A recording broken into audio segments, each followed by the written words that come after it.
Hello and namaskar. You're watching KTV India with me, Varsha Venugopal, and today I'm gonna give you an information that the very first female Deputy Chief Minister of Maharashtra has taken the oath today at the Lok Bhavan by the administration of the Governor of Maharashtra, that is Acharya Devrat. That is none other than Sunetra Pawar. Yes, Sunetra Pawar has taken oath as the Deputy Chief Minister of Maharashtra, and she is the wife of late Deputy Chief Minister Ajit Pawar. In the earlier weeks, we all got to know that Ajit Pawar is no more among us. We lost him in a plane crash.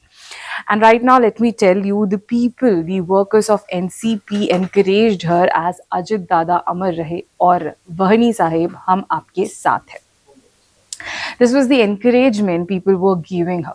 Priorly, she was elected as the party leader in the NCP on Saturday afternoon, and by evening she was taking the oath as the deputy chief minister. Chief Minister Devendra Fadnavis, Deputy Chief Minister Eknath Shinde were also present in the ceremony.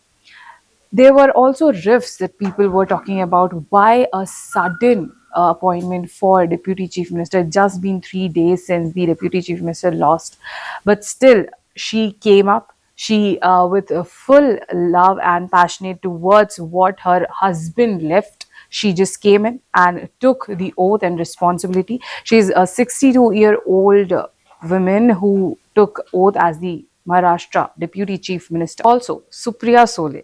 She met Asha Pawar, the mother of late Deputy Chief Minister Ajit Pawar, where she came up to took the permission of Asha that should she go for the union budget meeting, and where Asha encouraged Supriya that you must go because it is what Ajit always wanted, that you should work for the people of our country. And of course, Prime Minister Narendra Modi congratulated and also gave all the best to Sunetra Pawar that is somebody who can work for the people of Maharashtra, and congratulated them. So that was all for the updates from Maharashtra Deputy Chief Minister oath taking. Let me tell you once again that Sunetra Pawar is the first female Deputy Chief Minister of Maharashtra.